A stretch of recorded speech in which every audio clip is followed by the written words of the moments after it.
सॉल्यूम students, आज हमारा जो टॉपिक है वो है आयनाइजेशन एनर्जी और इलेक्ट्रॉन एफिनिटी।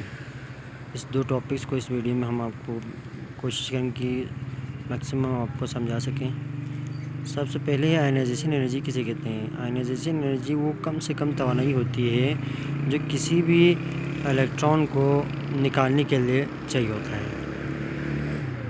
और इलेक्ट्रॉन कब निकाला जा सकता है? जब कोई भी एटम या मॉलिक्यूल गैसियस शक्ल में हो तो वो इजीली आप उससे निकाल सकते हैं। और इसको नापा जाता है जूल पर मोल में।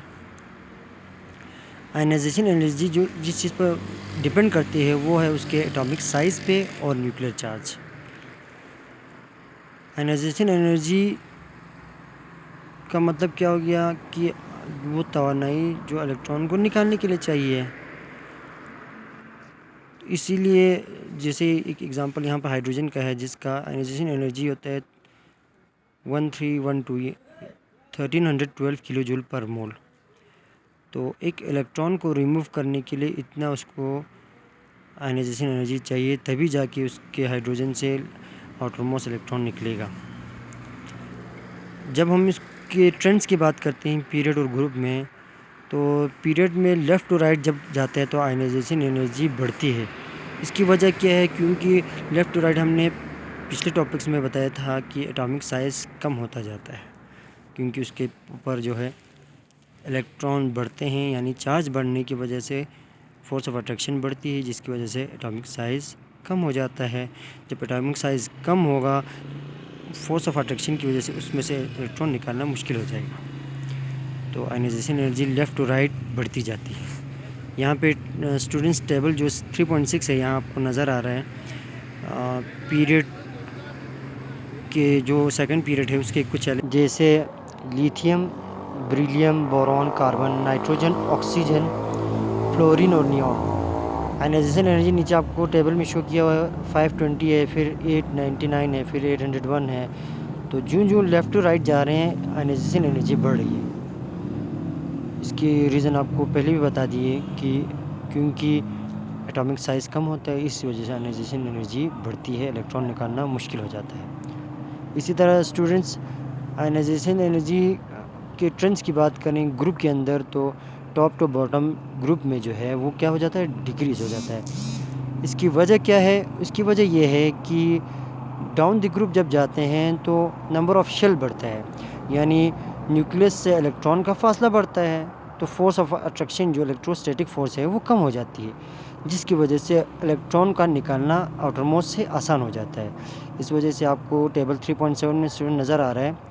आयनाइजेशन एनर्जी जो फर्स्ट ग्रुप का जैसे लिथियम है, सोडियम है, पोटाशियम, रुबिडियम और सीजियम के, उसके सामने उसकी आयनाइजेशन एनर्जी किलो जूल पर मोल में जैसे 520 है, 496 है, 419, तो ऊपर से नीचे आ रहा है तो कम होता जा रहा है। तो आयनाइजेशन एनर्जी ग्रुप में कम होगी। स्टूडेंट्स, अगला टॉपिक है इलेक्ट्रॉन एफिनिटी। इलेक्ट्रॉन एफिनिटी से मुराद वो अमाउंट ऑफ एनर्जी है जो कि किसी भी इलेक्ट्रॉन को जब हम ऐड करते हैं आउटरमोस्ट शेल के अंदर, तो वो जो इलेक्ट्रॉन एनर्जी जो रिलीज़ होती है वो उसका इलेक्ट्रॉन एफिनिटी कहलाता है। ये भी तभी होगा जब वो एटम गैस शक्ल में होगा या वो एलिमेंट। इसको भी जो है इसका यूनिट जो है वो भी किलो जूल पर मोल है। और एफिनिटी का मतलब क्या है? अट्रैक्शन, यानी किसी भी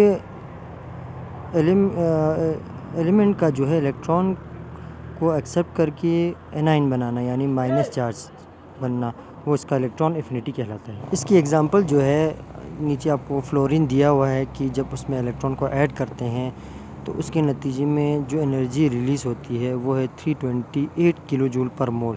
ये माइनस क्यों दिया हुआ स्टूडेंट? ये इसकी वजह ये है कि ये एक्सोथर्मिक है, यानी एनर्जी इसमें से रिलीज़ हो रही है, इस वजह से माइनस शो हुआ है। स्टूडेंट्स, जब इसमें इलेक्ट्रॉन एफिनिटी पीरियड के अंदर बात करते हैं इसके ट्रेंड की बात, तो इंक्रीज़ हो जाता है, क्योंकि left to right atomic size का कम होने की वजह से जो है इसमें इलेक्ट्रॉन को डालना बहुत आसान हो जाता है, ऐड करना, क्योंकि फोर्स ऑफ अट्रैक्शन इसमें ज़्यादा होती है। जैसे कि आपको सेकंड पीरियड का जो एलिमेंट है उसके नीचे आपको इलेक्ट्रॉन एफिनिटी नज़र आ रहा है -60, फिर -48, फिर -29, 29 -122, तो ये इलेक्ट्रॉन एफिनिटी जो है बढ़ रहा है। तो पीरियड के अंदर जो इलेक्ट्रॉन एफिनिटी बढ़ती है। जब हम इसके ट्रेंड की बात करते हैं ग्रुप के अंदर, तो इलेक्ट्रॉन एफिनिटी कम होता जाता है। टेबल 3.9 में आपको स्टूडेंट नज़र आ रहा होगा कि ग्रुप नंबर 17 या 7 भी कहलाता है, जैसे हेलोजन ग्रुप के फ्लोरीन है, क्लोरीन है, bromine, iodine. Top to bottom की तरफ जब जाएंगे -328, फिर -349, फिर -325, तो ये जो इलेक्ट्रॉन एफिनिटी है वो कम होती जा रही है। इसकी वजह ये है कि जब हम ग्रुप के अंदर नीचे जाते हैं तो जो शेल का बढ़ना है, इलेक्ट्रॉन का न्यूक्लियस से दूर होना, तो फोर्स ऑफ अट्रैक्शन कम होगी, तो उसमें इलेक्ट्रॉन का ऐड करना मुश्किल होता जाएगा। इस वजह से डिक्रीज़ होती है।